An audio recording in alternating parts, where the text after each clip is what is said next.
أعوذ بالله من الشيطان الرجيم. بسم الله الرحمن الرحيم. فتعالى الله الملك الحق لا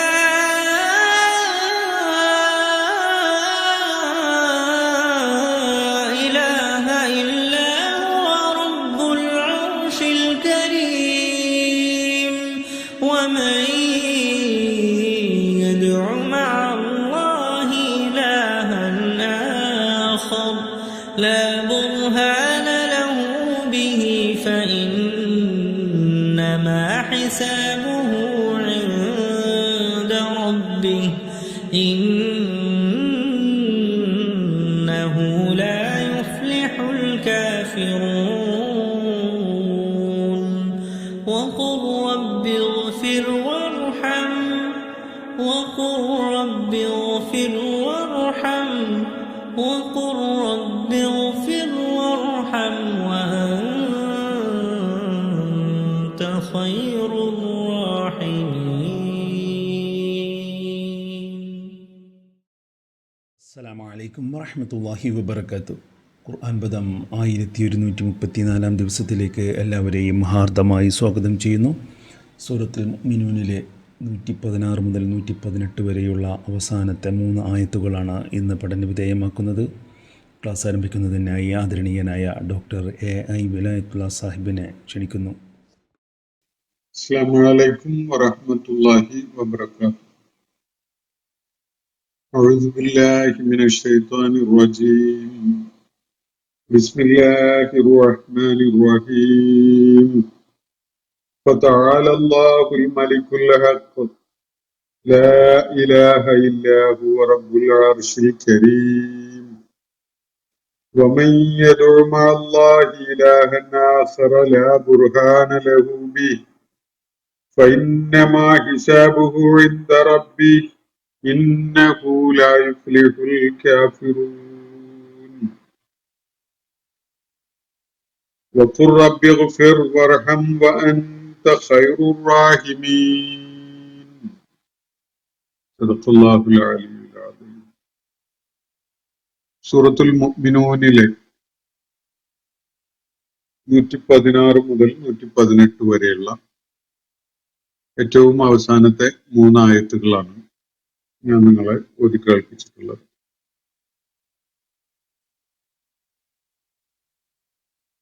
സൂറത്തുൽ മുഅ്മിനൂൻ പ്രതിപാദിച്ചുകൊണ്ടിരുന്ന സുപ്രധാനമായ വിഷയങ്ങൾ, അതിന് ഒരു പരിസമാപ്തി കുറിക്കപ്പെടുകയാണ് ഈ 3 ആയത്തുകളിലായിട്ട്. മക്കയിലെ പ്രബോധിത സമൂഹം മുശ്രിക്കുകളും കുഫാറുകളും ഒക്കെയായ ആ സമൂഹത്തെ അഭിസംബോധന ചെയ്തുകൊണ്ട് ചരിത്രത്തിന്റെയും പ്രകൃതി യാഥാർത്ഥ്യങ്ങളുടെയും പിൻബലത്തോടുകൂടി അവരെ ചില കാര്യങ്ങൾ സാക്ഷ്യപ്പെടുത്തുകയും ബോധ്യപ്പെടുത്തുകയും ഒക്കെയാണ് ഈ സൂറത്തിന്റെ മുഖ്യമായ ഭാഗങ്ങളിൽ ഒരു പ്രതിപാദ്യ വിഷയം എന്ന നിലക്ക്. വേറെ നിലക്ക് പറഞ്ഞാൽ അൽ മുഅ്മിനൂൻ എന്ന ഈ സൂറത്തിന്റെ അധ്യായനാമം, ഈ സൂറത്തിന്റെ പേര് അന്വർത്ഥമാക്കുന്ന വിധത്തില് അള്ളാഹുവിന്റെ ശരണി സ്വീകരിച്ച ആളുകൾ, സത്യവിശ്വാസികൾ കൈവരിക്കുന്ന സവിശേഷമായ ഗുണങ്ങളാണ് ഈ സൂറത്തിൽ പ്രതിപാദിക്കുന്നത് എന്ന് കാണാൻ കഴിയും. സൂറത്തിന്റെ തുടക്കത്തിലെ ഏതാനും ആയത്തുകളിലും പിന്നീട് നമ്മൾ ഏകദേശം അവസാനത്തോടടുക്കുന്ന ഘട്ടത്തിൽ കൈകാര്യം ചെയ്ത ചില ആയത്തുകളൊക്കെ സത്യവിശ്വാസികളുടെ സവിശേഷമായ ഗുണങ്ങൾ പ്രത്യേകം ഉയർത്തി കാണിച്ചുകൊണ്ട് പ്രതിപാദിക്കുന്നത് നമ്മൾ കാണുകയുണ്ടായി. അതൊക്കെ തന്നെയും മക്കയിലെ കുഫാറുകളുടെയും മുശ്രിക്കുകളുടെയും നിലപാടുകളുടെ വിലയിരുത്തലുമായി ബന്ധപ്പെട്ടുകൊണ്ട് അവയോട് ചേർത്ത് വെച്ചുകൊണ്ട് നമുക്ക് മനസ്സിലാക്കാൻ കഴിയുന്ന വിധത്തിലാണ് അവയുള്ളത്. ഇന്നലെ നമ്മൾ പരാമർശിച്ച അല്ലെങ്കിൽ പഠന വിധേയമാക്കിയ ആയത്തുകൾ സത്യനിഷേധികളെ പ്രത്യേകമായി അഭിസംബോധന ചെയ്തുകൊണ്ട് വിശേഷിച്ച് അവരുടെ ജീവിത പ്രയാണം വലിയ നഷ്ടമായി എന്നത് അവർ തിരിച്ചറിഞ്ഞ ഘട്ടത്തിൽ, അവരുടെ ജീവിതാന്ത്യത്തിൽ അല്ലെങ്കിൽ മരണശേഷം അള്ളാഹുവിന്റെ മുന്നിൽ ഹാജരാക്കപ്പെടുന്ന ഘട്ടത്തിൽ ഒരിക്കൽ കൂടി ഒരു അവസരം നൽകണേ എന്ന് പറഞ്ഞുകൊണ്ട് അവർ അള്ളാഹുവിനോട് കേണു പറഞ്ഞുകൊണ്ടിരിക്കുന്ന ആ സന്ദർഭത്തിൽ അതിനോടുള്ള പ്രതികരണമായിട്ട് ചില കാര്യങ്ങൾ അള്ളാഹു പറയുന്നത് നമ്മൾ പ്രതിപാദിക്കപ്പെടുന്നതായിട്ട് കാണുകയുണ്ടായി. എത്ര കാലം നിങ്ങൾ ഭൂമുഖത്ത് കഴിയുകയുണ്ടായി എന്ന് അള്ളാഹു അവരോട് ചോദിച്ചപ്പോ അവര് ഒരു ദിവസം അല്ലെങ്കിൽ ഒരു ദിവസത്തിൽ താഴെ കുറഞ്ഞ സമയം എന്നാണ് പ്രതികരിക്കുന്നത്. കൃത്യമായിട്ട് ഞങ്ങൾക്ക് അറിയുകയില്ല, കണക്ക് സൂക്ഷിക്കുന്നവരോട് ചോദിക്കൂ എന്നതായിരുന്നു അവർ തുടർന്ന് പറഞ്ഞ കാര്യം. ഫസ്അലിൽ ആദീൻ, ആദ് എന്നുള്ളത് അദദ് എന്ന റൂട്ടിൽ നിന്ന് വരുന്നതാണ്. അദദ് എന്ന് പറഞ്ഞാൽ എണ്ണം എന്നാണ്. ആദ അതിന്റെ ക്രിയാരൂപമാണ്, എണ്ണി കണക്കാക്കി എന്നൊക്കെയാണ് അതിന് അർത്ഥകൽപ്പന. അതിന്നായിരിക്കണം ഇംഗ്ലീഷിലെ ആഡ് എന്നുള്ള വാക്ക് വന്നിട്ടുണ്ടാവുക. ആഡ് എന്ന് പറഞ്ഞാൽ കൂട്ടുക എന്നാണ്. അപ്പോ അഡീഷൻ എന്ന വാക്ക്, ആഡ് തുടങ്ങിയിട്ടുള്ള വാക്കുകളൊക്കെ അതിന്റെ ഏറ്റവും പൗരാണികമായ ഒരു സ്രോതസ് എന്നുള്ള നിലയ്ക്ക് ഈ വാക്കിനെ നമുക്ക് കാണാൻ സാധിക്കും. വളരെ കുറഞ്ഞ കാലമാണ് ഈ ഭൗതിക ലോകത്ത് അവർ തങ്ങിയിട്ടുള്ളത്. ദീർഘകാലം ജീവിച്ച ആളുകൾ പോലും പാരത്രിക ലോകത്ത് അവർക്കായുള്ള അനന്തമായ ജീവിതത്തെ വെച്ച് നോക്കുമ്പോൾ ഭൗതിക ലോകത്ത്, ഈ ഭൂമുഖത്ത് വളരെ കുറഞ്ഞ കാലം മാത്രമായിരുന്നു അവർ കഴിഞ്ഞിരുന്നത് എന്നത് അവർക്ക് ആ ഘട്ടത്തിൽ ബോധ്യപ്പെടുകയാണ്. പക്ഷെ ഈ ആളുകൾ ആ ബോധ്യപ്പെടൽ കൊണ്ടൊന്നും പ്രത്യേകിച്ച് ഫലമൊന്നുമില്ല. അവർക്ക് മറ്റൊരു അവസരം കൂടി നൽകപ്പെടാൻ പോകുന്നില്ല. അവരോട് അല്ലാഹു വളരെയേറെ അവർക്ക് പരിഹാസമായിട്ട് അനുഭവപ്പെടാൻ ഇടയുള്ള വിധത്തിലാണ് ചോദിക്കുന്നത്. അഫഹസിബത്തും അന്നമാ ഖലഖനാകും അബസ, നിങ്ങളെ വൃഥാവിലായിട്ട് വെറുതെ നാം അങ്ങ് സൃഷ്ടിച്ചതായിരുന്നു എന്നാണോ നിങ്ങൾ കരുതിയിരുന്നത്? പ്രത്യേകിച്ചൊരു ലക്ഷ്യവുമില്ലാതെ, ഒരു ഉദ്ദേശവും ഇല്ലാതെ, ഒരു തമാശക്ക് വേണ്ടി അങ്ങ് വെറുതെ സൃഷ്ടിച്ചതാണ് എന്നാണോ നിങ്ങൾ കരുതിയിരുന്നത്? നിങ്ങൾ നമ്മുടെ അടുക്കലേക്ക് തിരിച്ചയക്കപ്പെടുകയില്ല എന്നും കരുതിയോ എന്നാണ് അള്ളാഹു അവരോട് ചോദിക്കുന്നത്. എന്തായാലും മനുഷ്യ സൃഷ്ടിപ്പുമായി ബന്ധപ്പെട്ടുകൊണ്ടോ മനുഷ്യന്റെ ദീർഘകാലത്തെ ഭൂമുഖത്തെ വാസവുമായി ബന്ധപ്പെട്ടുകൊണ്ടോ ഉള്ള ഒരു പ്രതിഭാസത്തെ നിരീക്ഷിച്ചാലും നിസാരമായ വലിയ ലക്ഷ്യങ്ങളൊന്നുമില്ലാത്ത ഒരു സംഗതിയാണ് മനുഷ്യന്റെ സൃഷ്ടിപ്പ് എന്ന് ഒരാൾക്കും സങ്കല്പിക്കാൻ കഴിയുകയില്ല. അത്രയും ഗംഭീരമായ, അത്രയും ഇൻജീനിയസ് ആയിട്ടുള്ള ആസൂത്രണമാണ് ഈ പ്രപഞ്ച സംവിധാനത്തിനായിട്ട് അല്ലാഹു നിർവഹിച്ചിട്ടുള്ളത് എന്നത് കാണാൻ സാധിക്കും. ഒരു കളിതമാശയ്ക്ക് വേണ്ടി, വെറുതെ ഒരു നേരം പോക്കിനു വേണ്ടി അള്ളാഹു ഇതൊക്കെ സൃഷ്ടിക്കുകയായിരുന്നു എന്ന് സങ്കല്പിക്കാൻ ഒരു പുൽക്കൊടി നിരീക്ഷിച്ചാൽ പോലും നമുക്ക് സാധ്യമല്ല. ഒരു മണൽത്തരിയോ ആകാശത്ത് നിന്ന് ഉതിർന്നു വീഴുന്ന ഒരു മഴത്തുള്ളിയോ, ആകാശത്തിലെ ഒരു മേഘപാളിയോ, അതുപോലെ എന്ത് തന്നെ നിരീക്ഷിച്ചാലും, മനുഷ്യന്റെ വിരൽത്തുമ്പ് നിരീക്ഷിച്ചാൽ പോലും അങ്ങനെ ഒരു ധാരണയിലേക്ക് എത്താൻ ഒരാൾക്ക് സാധ്യമല്ല. ഇത് വെറുതെ പ്രത്യേകിച്ച് ലക്ഷ്യമൊന്നുമില്ലാതെ, പ്രത്യേകിച്ചൊരു ഉദ്ദേശമില്ലാതെ സൃഷ്ടിച്ചതാണ്, ഒരു തമാശക്ക് വേണ്ടി എന്നൊരു തോന്നല് ഭൂമുഖത്തോ പ്രപഞ്ച സാകല്യത്തിലായിട്ട് എവിടെയെങ്കിലുമുള്ള എന്തെങ്കിലും നിരീക്ഷിച്ചാലും നമുക്ക് അങ്ങനെ ഒരു തോന്നൽ ഉണ്ടാവുകയില്ല. അത്രയും സമഗ്രമാണ്, അത്രയും ഗംഭീരമാണ്, അത്രയും സൂക്ഷ്മതയോടുകൂടിയാണ് ഈ പ്രപഞ്ചത്തിന്റെ, നമ്മൾ ഉൾപ്പെടുന്ന ഇവിടെയുള്ള സകല പ്രതിഭാസങ്ങളുടെയും സൃഷ്ടിപ്പ് നടന്നിട്ടുള്ളത് എന്നത് ഏതൊരു നിരീക്ഷകനും ബോധ്യപ്പെടും. ഈ ഒരു കാര്യത്തെ മുൻനിർത്തിക്കൊണ്ടാണ് അള്ളാഹു തുടർന്ന് പറയുന്നത് ഇന്ന് നമ്മൾ വായിച്ച ആയത്തുകളിൽ, ഫതആല അല്ലാഹുൽ മലിക്കുൽ ഹഖ്. അതിനാൽ അള്ളാഹു അത്യുന്നതനായിരിക്കുന്നു, അല്ലെങ്കിൽ അത്യുന്നതനാണ്. ഫതആല, തആല എന്നത് ഒരു ക്രിയാരൂപമാണ്. ഫതആല അല്ലാഹു, അള്ളാഹു അത്യുന്നതനായിരിക്കുന്നു, അള്ളാഹു മഹത്വമുടയവനായിരിക്കുന്നു. അള്ളാഹുവിന്റെ ഔന്നത്യം ഈ യാഥാർത്ഥ്യങ്ങളിൽ നിന്ന് നിങ്ങൾക്ക് ബോധ്യപ്പെടുന്ന ഒരു കാര്യമാണ്. അങ്ങനെ നിസ്സാരമായി ലൈറ്റായി സ്ലൈറ്റ് ചെയ്യാവുന്ന വിധത്തിൽ വെറുതെ ഒന്ന് ഒരു നേരം പോക്കിനായിട്ട് ഈ പ്രപഞ്ചത്തെ സൃഷ്ടിച്ചിട്ടില്ല.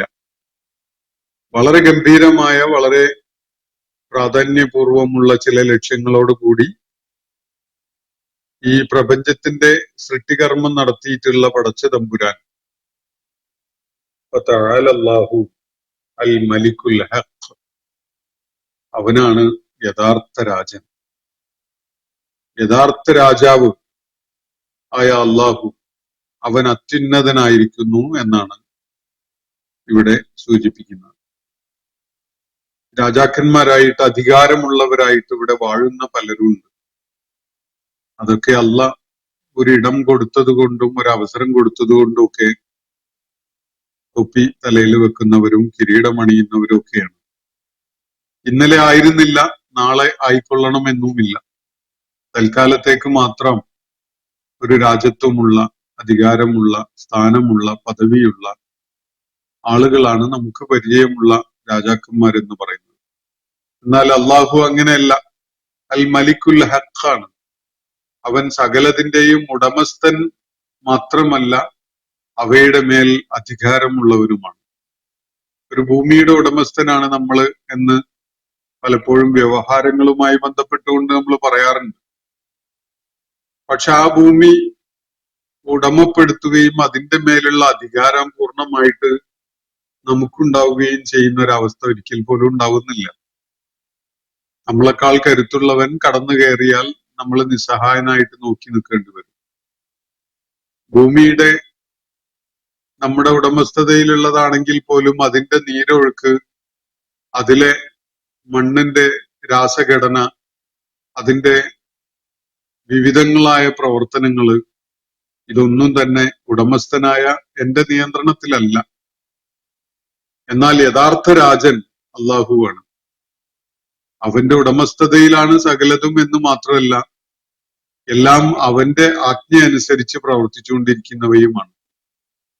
അവന്റെ കൽപ്പനയെ ലംഘിച്ചുകൊണ്ട് വേറെ ആരെയെങ്കിലും അനുസരിക്കുക എന്നത് അവന്റെ ഉടമസ്ഥതയിലുള്ള സംഗതികൾക്കൊന്നും സാധ്യമല്ല.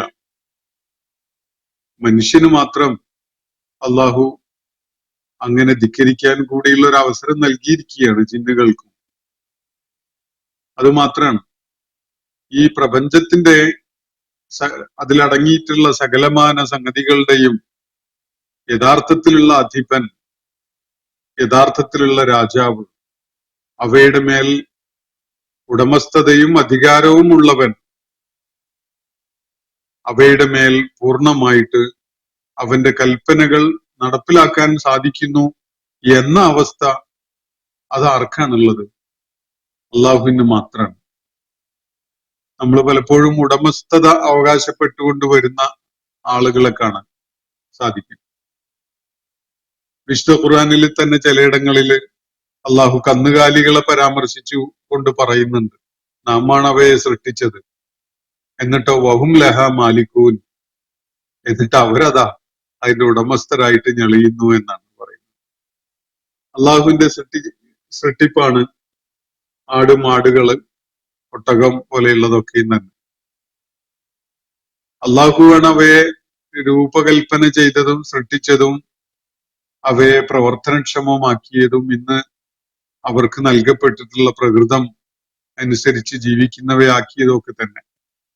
ഒട്ടകത്തിന്റെയോ പശുവിന്റെയോ ആടിന്റെയോ ഉടമസ്ഥന് അതിൽ യാതൊരു പങ്കുമില്ല. പക്ഷെ അവര് എന്റേതാണ് എന്ന് പറഞ്ഞുകൊണ്ട് നിഗളിപ്പോടുകൂടി അവയെ കൊണ്ടു നടക്കുന്നു, കൈകാര്യം ചെയ്യുന്നു എന്നത് നമ്മൾ നിത്യം കാണുന്നതാണ്. അള്ളാഹുവിന്റെ ഇക്കാര്യത്തിലുള്ള ഉടമസ്ഥതയും അധികാരവും ഉൾക്കൊണ്ടുകൊണ്ടും അംഗീകരിച്ചുകൊണ്ടുമാണ് നമ്മൾ അങ്ങനെ പറയുന്നതെങ്കിൽ അത് മനസ്സിലാക്കാവുന്നതേ ഉള്ളൂ.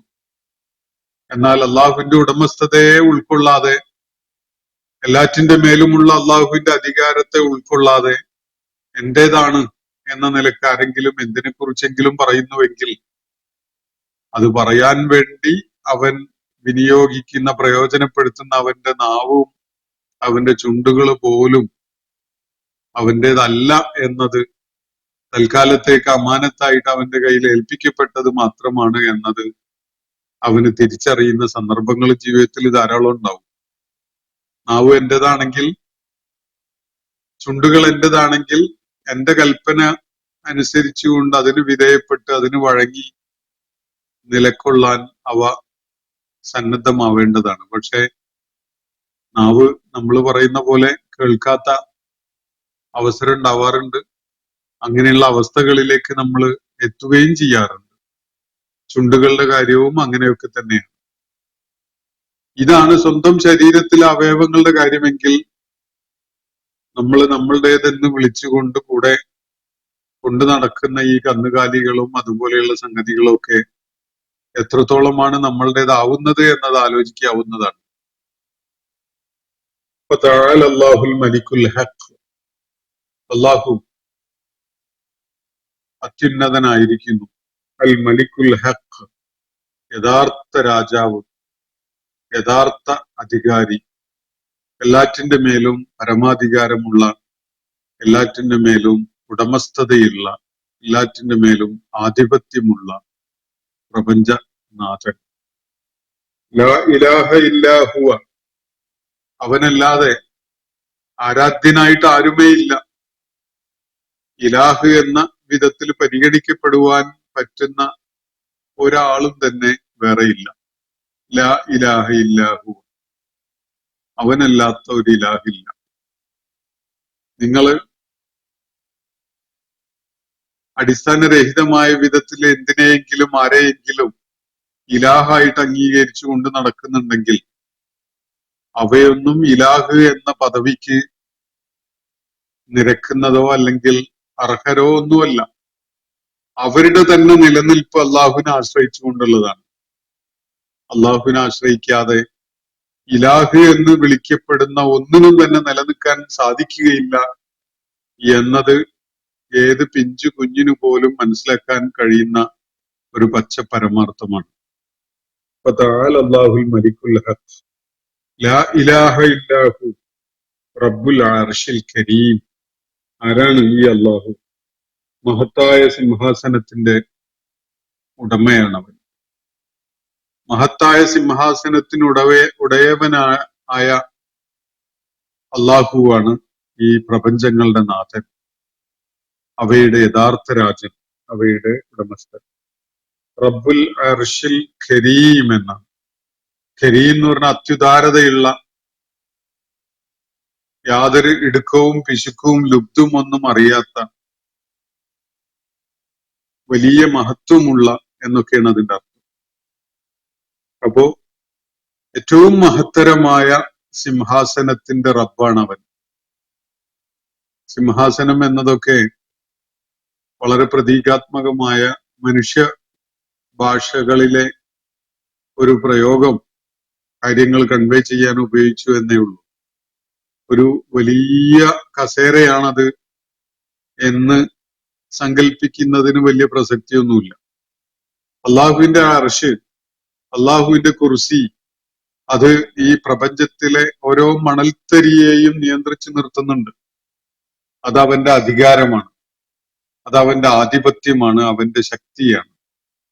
അത് നമ്മുടെ വിരൽത്തുമ്പിനെ നിയന്ത്രിക്കുന്നുണ്ട്. ഒരു വാഴയിലയെ അവന് വഴിപ്പെട്ടുകൊണ്ടും അവന്റെ അധികാര പീഠത്തെ ഗൗനിച്ചുകൊണ്ടുമല്ലാതെ വളരുന്നത് നമുക്ക് കാണാൻ സാധ്യമല്ല. ഒന്നും തന്നെ അവന്റെ നിയന്ത്രണത്തിന് വെളിയിലല്ല. ഇതാണ് സൂചിപ്പിക്കപ്പെടുന്നത്. റബ്ബുൽ അർശിൽ കരീം, അതിഭയങ്കരമായ അതിമഹത്തരമായ സിംഹാസനത്തിന്റെ നാഥനാണ് അവൻ. ഇത് വളരെ നമുക്ക് വിഷ്വൽ ആയ ഒരു പിക്ചർ ഉണ്ടാക്കിയിട്ട് വളരെ വലിയൊരു സിംഹാസനം അല്ലെങ്കിൽ ഒരു വലിയ ഇരിപ്പിടം, ഒരു പീഠം എന്നൊന്നും നമ്മൾ സങ്കല്പിക്കേണ്ടതില്ല. ഇതൊരു പ്രതീകാത്മകമായ ഒരു പ്രയോഗമാണ്. അള്ളാഹുവിന്റെ സകലതിന്റെ മേലുമുള്ള സമ്പൂർണമായ ഉടമസ്ഥതയും നിയന്ത്രണവും അധികാരവും സൂചിപ്പിക്കുന്ന ഒരു പ്രയോഗം എന്ന നിലക്ക് മനസ്സിലാക്കേണ്ടതേ ഉള്ളൂ. വമൻ യദഉ മഅല്ലാഹി ഇലാഹൻ ആഖർ, ആരെങ്കിലും അള്ളാഹുവിനോടൊപ്പം വേറെ ഒരു ഇലാഹുണ്ട് എന്ന നിലക്ക് അവയെ വിളിച്ച് പ്രാർത്ഥിക്കുന്നുവെങ്കിൽ ലാ ബുർഹാന ലഹു ഫീഹി, അക്കാര്യത്തിൽ അവന് യാതൊരു തെളിവുമില്ല, ഒരു തെളിവുമില്ലാതെയാണ് അങ്ങനെ പ്രാർത്ഥിക്കുന്നത്. അങ്ങനെ ആരെങ്കിലും പ്രാർത്ഥിക്കുന്നുവെങ്കിൽ ഫഇന്നമാ ഹിസാബുഹു ഇൻദ റബ്ബി, അവന്റെ വിചാരണ തീർച്ചയായിട്ടും അവന്റെ റബ്ബിന്റെ അടുക്കിലേക്കാണ്. ഫഇന്നമാ ഹിസാബുഹു ഇൻദ റബ്ബി, അവന്റെ വിചാരണ അവന്റെ റബ്ബിന്റെ അടുക്കിലേക്ക് മാറ്റിവെച്ചിരിക്കുകയാണ്. അത് ഇവിടുന്നൊന്നുമല്ല.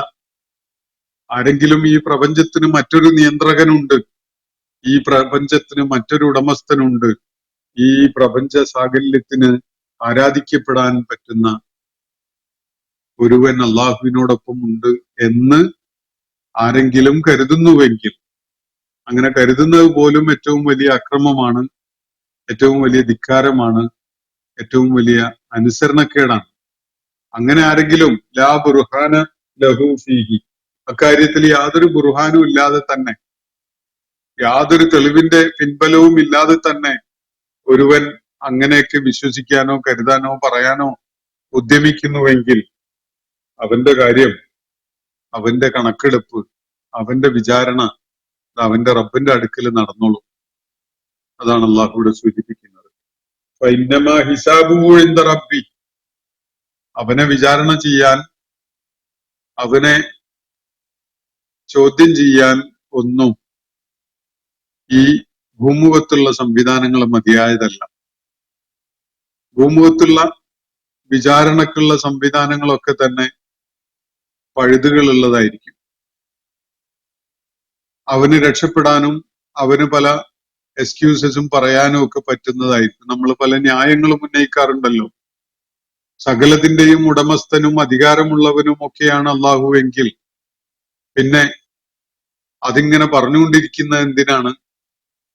ഇനി ആരുടെയെങ്കിലും പേരിൽ വല്ല ദിവ്യത്വവും നമ്മൾ പറഞ്ഞതുകൊണ്ട് അവനെന്ത് നഷ്ടം വരാൻ പോകുന്നു എന്നൊക്കെയുള്ള വിധത്തിൽ നമ്മൾ പലതും പറയാറുണ്ട്.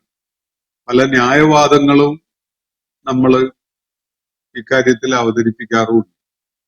എന്നാൽ അള്ളാഹു പറയുന്നത് അവന്റെ വിചാരണ, അവന്റെ കണക്കെടുപ്പ്, അവന്റെ കാര്യം തീരുമാനിക്കുന്ന ആ സംഗതി, അവന്റെ ട്രയൽ, ഫഇന്നമാ ഹിസാബുഹു ഇൻദ റബ്ബിഹി, അത് അവന്റെ റബ്ബിന്റെ അടുക്കലാണ്. അവന്റെ റബ്ബിന്റെ അടുക്കലാണ് അത് നടക്കുക. അത് നിർവഹിക്കപ്പെടുന്നത് ഇവിടുന്നല്ല. ഇവിടുത്തെ സംവിധാനങ്ങൾ, വിചാരണക്കുള്ള സംവിധാനങ്ങളൊന്നും അതിന് മതിയായതല്ല. ഇന്നഹു ലാ യുഫ്ലിഹുൽ കാഫിറൂൻ, നിശ്ചയമായിട്ടും നിഷേധികൾ വിജയിക്കാനേ പോകുന്നില്ല. പ്രാപഞ്ചിക സൂചനകളെ അടിസ്ഥാനപ്പെടുത്തിക്കൊണ്ട് ഏവർക്കും ബോധ്യപ്പെടാവുന്ന ഏറ്റവും വലിയ യാഥാർത്ഥ്യമാണ് പ്രപഞ്ചത്തിന്റെ ഏകനായ സ്രഷ്ടാവ് എന്നത്. ഒരിക്കലും തന്നെ ഈ ഏകനായ സ്രഷ്ടാവിന്റെ സ്ഥാനത്ത് ഒന്നിലേറെ സൃഷ്ടാവുകളായി ആരെങ്കിലും ഉണ്ടായിരുന്നെങ്കിൽ, ഒന്നിലേറെ ദൈവങ്ങൾ ഉണ്ടായിരുന്നെങ്കിൽ ഈ പ്രപഞ്ച സംവിധാനം ഒന്നും തന്നെ ഇപ്പോ പ്രവർത്തനക്ഷമമാകുന്ന വിധത്തില് സ്വരച്ചേർച്ചയോടുകൂടി പ്രവർത്തനക്ഷമമാകുമായിരുന്നില്ല. ഓരോന്നിന്റെയും ഉടമസ്ഥരായ റബ്ബ് അതുമായിട്ട് പോയി കളയുമായിരുന്നു. അപ്പോ സൂര്യന്റെ പ്രകാശം ലഭിച്ചിട്ട് വേണം ഭൂമി ഹരിതാപമാവാൻ. സൂര്യനെ സൃഷ്ടിച്ചത് ഒരു ദൈവവും ഭൂമിയെ സൃഷ്ടിച്ചത് മറ്റൊരു ദൈവവുമാണെങ്കിൽ അവര് തമ്മിൽ എങ്ങനെയാണ് ഒരു യോജിപ്പുണ്ടാവുക? ഈ പ്രപഞ്ചത്തിലെ ഓരോ അണുവും ഓരോ മണൽത്തരിയും ഓരോ ചെറിയ പുൽക്കൊടിയും ഒക്കെ പ്രവർത്തനക്ഷമമാകുന്നത് തൗഹീദിനെ അടിസ്ഥാനപ്പെടുത്തിക്കൊണ്ടാണ്. അള്ളാഹുവിന്റെ ഏകത്വത്തെ നിദാനമാക്കിക്കൊണ്ട് മാത്രമാണ് ഒരു മണൽത്തരി പ്രവർത്തിക്കുന്നത്, ഒരു ചെറിയ പുൽക്കൊടി പ്രവർത്തിക്കുന്നത്. ഒരു എന്തെങ്കിലും ഒരു പദാർത്ഥത്തിന്റെ ഒരു തരിമ്പ് അല്ലെങ്കിൽ ഒരു ആറ്റം പ്രവർത്തനക്ഷമമാകുന്നത് അതിനെ അടിസ്ഥാനപ്പെടുത്തിക്കൊണ്ടാണ്. തൗഹീദ് ഈ പ്രപഞ്ചത്തിന്റെ ആത്യന്തികമായ യാഥാർത്ഥ്യമായി നിലനിൽക്കുന്നില്ലെങ്കിൽ ഇതൊന്നും ഈ വിധത്തിൽ പ്രവർത്തനക്ഷമമാകുമായിരുന്നില്ല. ഇവയൊക്കെ കൂട്ടിപ്പിടിക്കുന്ന ഒരു പ്രതിഭാസം ഇവിടെ പ്രവർത്തനക്ഷമമാകുമായിരുന്നില്ല. നമ്മൾ ഈ കാണുന്ന വിധത്തില് പ്രപഞ്ചം പ്രവർത്തനക്ഷമമാകുമായിരുന്നില്ല. അപ്പോ ഇന്നഹു ലാ യുഫ്ലിഹുൽ കാഫിറൂൻ, ആ യാഥാർത്ഥ്യത്തെ നിഷേധിക്കുന്ന ആളുകളുണ്ടല്ലോ, അവൻ ഒരു കാര്യത്തിലും വിജയിക്കാൻ പോകുന്നില്ല. അവന്റെ ജീവിത പ്രയാണം ഒരിക്കലും തന്നെ വിജയമാകാൻ പോകുന്നില്ല. നിഷേധികളുടെ കാര്യം അതാണ്. ഇന്നഹു ലാ യുഫ്ലിഹുൽ കാഫിറൂൻ, നിശ്ചയമായിട്ടും നിഷേധികൾ, സത്യനിഷേധികൾ അവര് വിജയിക്കാനേ പോകുന്നില്ല. താൽക്കാലികമായ ചില നിഗളിപ്പുകളോ ചില പെടച്ചിലോ ഒക്കെ അവരിൽ നിന്ന് കാണാൻ പറ്റിയെന്ന് വരും എന്നതല്ലാതെ ജീവിതം എന്താണ് എന്ന് മനസ്സിലാക്കിക്കൊണ്ട് അത് വിജയമായി എന്ന് പറയാൻ കഴിയുന്ന നിഷേധിയായിട്ട് ജീവിക്കുന്ന ഒരാളും ഉണ്ടാവുകയില്ല. വഖുർ റബ്ബി റബ്ബി ഗഫിർ വർഹം വഅൻത ഖൈറുർ റാഹിമീൻ, ഇങ്ങനെ ഒരു പ്രാർത്ഥന നടത്തിക്കൊണ്ട് ഈ സൂറത്ത് അവസാനിപ്പിക്കാനാണ് അള്ളാഹുവിന്റെ ദൂതന് അള്ളാഹുയുടെ നിർദ്ദേശം നൽകുന്നത്. അല്ലെങ്കിൽ അങ്ങനെ ഒരു നിർദ്ദേശം നൽകിക്കൊണ്ടാണ് അള്ളാഹു ഈ സൂറത്തിന് പരിസമാപ്തി കുറിക്കുന്നത്. വഖുൽ, പ്രവാചകരെ ഇങ്ങനെ പ്രാർത്ഥിച്ചുകൊള്ളുക, റബ്ബി ഗഫിർ വർഹം, എന്റെ നാഥ നീ എനിക്ക് പുറത്തു തരണമേ, എന്നോട് കരുണ കാണിക്കണമേ. വഅൻത ഖൈറുർ റാഹിമീൻ, കരുണ ചൊരിയുന്നവരിൽ ഏറ്റവും ഉത്തമൻ, ഏറ്റവും ഉത്കൃഷ്ടൻ നീയാണല്ലോ. കാരുണ്യം കാണിക്കുന്ന ആളുകള്, ജീവജാലങ്ങളൊക്കെ ഉണ്ടാകും.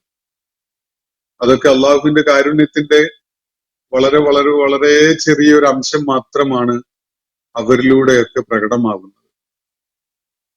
യഥാർത്ഥത്തില് ഖൈറുർ റാഹിമീൻ ആയിട്ടുള്ളത് അള്ളാഹുവാണ്. അത് തിരിച്ചറിഞ്ഞുകൊണ്ട് അംഗീകരിച്ചുകൊണ്ട് അത് ഏറ്റുപറയുക എന്നതാണ് നബി സല്ലല്ലാഹു അലൈഹി വസല്ലമയോട് ഇവിടെ ചെയ്യാൻ വേണ്ടി അള്ളാഹു ആവശ്യപ്പെടുന്നത്. വഖുർ റബ്ബി ഗഫിർ വർഹം, പറയുക, പ്രാർത്ഥിക്കുക പ്രവാചകരെ, റബ്ബി ഗഫിർ, എന്റെ നാഥ നീ എനിക്ക് പുറത്തു തരണമേ, വർഹം, എന്നോട് നീ കരുണ കാണിക്കണമേ, വഅൻത ഖൈറുർ റാഹിമീൻ, കരുണ കാണിക്കുന്നവരിൽ ഏറ്റവും ഉത്കൃഷ്ടനാണല്ലോ നീ. ഇങ്ങനെയാണ് ഈ സൂറത്തിന് പരിസമാപ്തിയാവുന്നത്. സൂറത്തുൽ മുഅ്മിനൂൻ 118 ആയത്തുകൾ അടങ്ങിയ മക്കയിലെ എതിർപ്പും പ്രതിസന്ധികളുമൊക്കെ കനപ്പെട്ടു വന്ന ഒരു ഘട്ടത്തില് സത്യനിഷേധികളുടെ ബുദ്ധിപരമായ അടിത്തറകളെ വളരെ ദുർബലമാക്കി മാറ്റുന്ന, അല്ലെങ്കിൽ ആ ബുദ്ധിപരമായ അടിത്തറകളെ തകർത്ത് കളയുന്ന വാദഗതികളും ആശയങ്ങളും മുന്നോട്ട് വെക്കുന്ന വളരെ ശക്തമായ പ്രമേയം അടങ്ങിയിട്ടുള്ള ആയത്തുകളുടെ ഒരു സമാഹാരമായിട്ട് വരുന്ന ഒരു സൂറത്താണിത്. നബി സല്ലല്ലാഹു അലൈഹി വസല്ലമയുടെ മക്കയിലെ ദൗത്യ നിർവഹണ കാലത്തിന്റെ ഏകദേശം മധ്യഘട്ടത്തിൽ അവതരിച്ചിട്ടുള്ള ഒരു ശ്രദ്ധേയമായ ഒരു സൂറത്താണ് സൂറത്തുൽ മുഅ്മിനൂൻ. ഈ സൂറത്തുമായി ബന്ധപ്പെട്ടുകൊണ്ടുള്ള ചോദ്യങ്ങൾ നമ്മുടെ വാട്സപ്പ് ഗ്രൂപ്പിൽ പോസ്റ്റ് ചെയ്യാവുന്നതാണ്. ലൈവായിട്ട് ചോദിക്കാൻ ആഗ്രഹിക്കുന്നവർക്ക് അങ്ങനെയും ചെയ്യാം. ചോദ്യങ്ങൾ മാത്രമാവണമെന്നില്ല, സ്വന്തമായ നിരീക്ഷണങ്ങളും വ്യത്യസ്തമായ വായനകളും ഒക്കെ ആരെങ്കിലും മനസ്സിലാക്കുന്നുണ്ടെങ്കിൽ അതും പങ്കുവെക്കാൻ ഈ അവസരം ഉപയോഗപ്പെടുത്താവുന്നതാണ്. ഇന്നത്തെ സെഷൻ ഞാനിവിടെ അവസാനിപ്പിക്കുകയാണ്. വാഖിറു ദഅ്വാനാ അനിൽ ഹംദുലില്ലാഹി റബ്ബിൽ ആലമീൻ. അസ്സലാമു അലൈക്കും വറഹ്മത്തുള്ളാഹി വബറകാതുഹു. ഇന്നത്തെ ഖുർആൻ പദം ഇവിടെ സമാപിക്കുന്നു. ഖുർആൻ പഠനത്തിൽ പങ്കെടുത്ത എല്ലാവർക്കും അല്ലാഹു അർഹമായ പ്രതിഫലം നൽകി അനുഗ്രഹിക്കട്ടെ. വആഖിറു ദഅ്വാനാ അനിൽ ഹംദുലില്ലാഹി റബ്ബിൽ ആലമീൻ. അസ്സലാമു അലൈക്കും വറഹ്മത്തുള്ളാഹി വബറകാതുഹു.